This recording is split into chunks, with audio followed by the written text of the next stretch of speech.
Okay guys, I got another little video here for you guys to watch.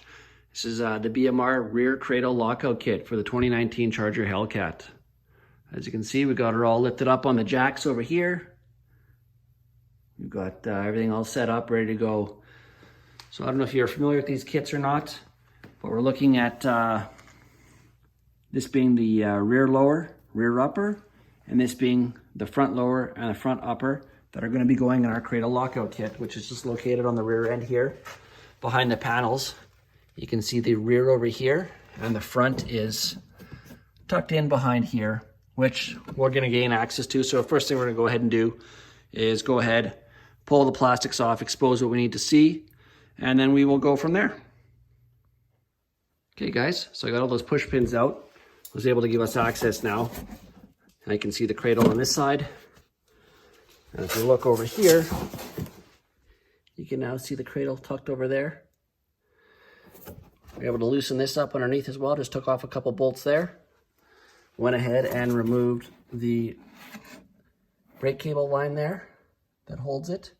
I'm going to go ahead to the other side and do that, and then we'll get to the next part. So the next thing I'm going to go ahead and do, if you look here, we've got this limiting plate marked in yellow over here. I'm going to go ahead and loosen this bolt here, and then I'm going to go ahead and drill through it and try to pry it off before I go ahead and touch the other ones, just because I'm going to be prying on the car. I don't want it to shake loose the alignment. I'm going to try to keep everything as straight as possible. So we'll go ahead, punch a hole, start drilling, and see how we make out.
So there you go. We're able to get this limiter plate out of there by drilling through.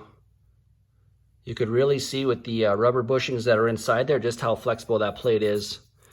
As far as drilling through this, really was no problem. I was able to go to my local hardware store. This is what I'm using over here. I asked them about drilling into a hard metal. I really wasn't sure how hard this metal was going to be, but it wasn't that bad. So if you need something, this worked really good. A little bit of lubrication.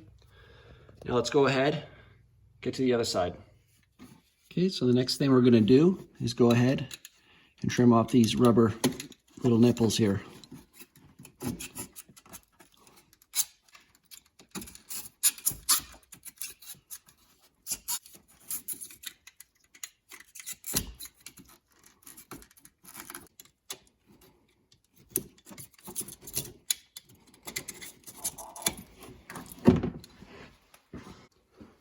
Okay, so the next thing I'm going to go ahead and do is remove these two shock bolts.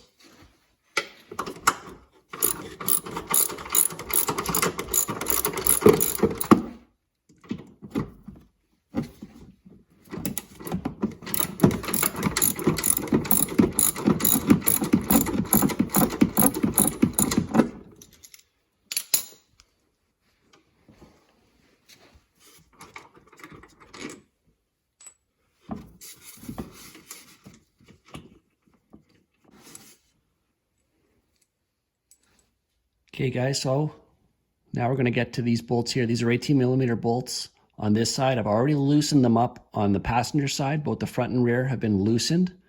So now I'm going to go ahead and actually take the rear one off, take the front one off.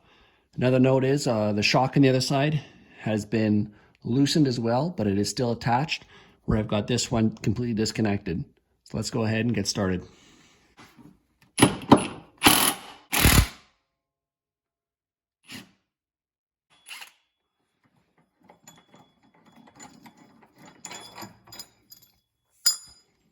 There's one. Now let's get the other one.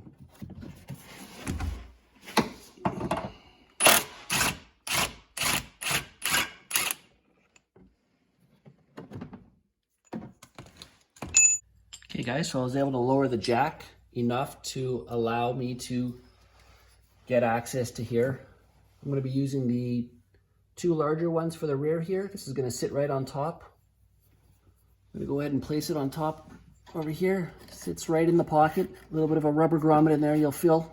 Just going to press that down inside there. Now the next one is over here.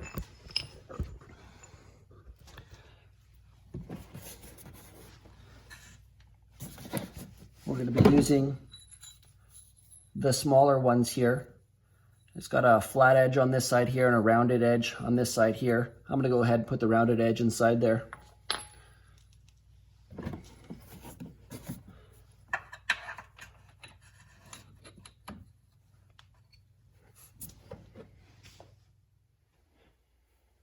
Okay guys, so I lifted the jack up a little bit so I can go ahead and reach this. Now we're going to go ahead and install it.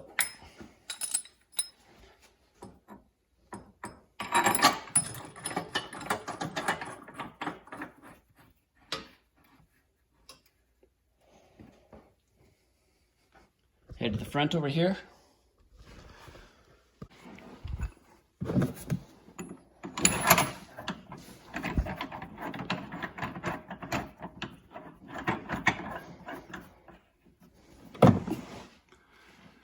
Now let's head over to the other side. Okay guys, just as a quick side note before I head over to the other side, I wanted to put this shock in.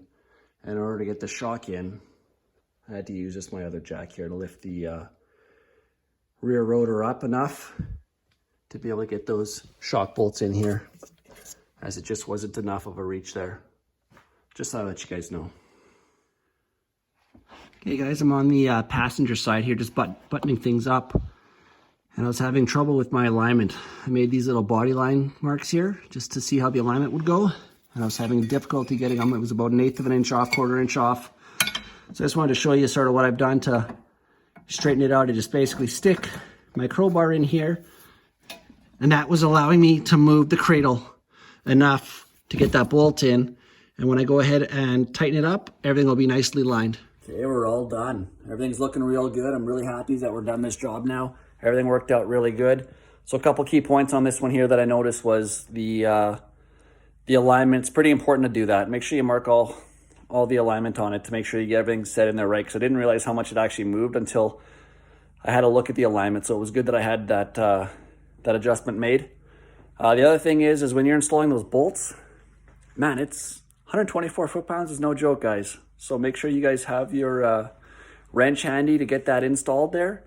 And the other thing is probably going to go ahead and take it to the alignment shop just to make sure. As you know, I like to drag race the car here, and alignment is very important. So I guess with those points there, I'll leave you at that, and we'll see you at the next one. Thanks for watching.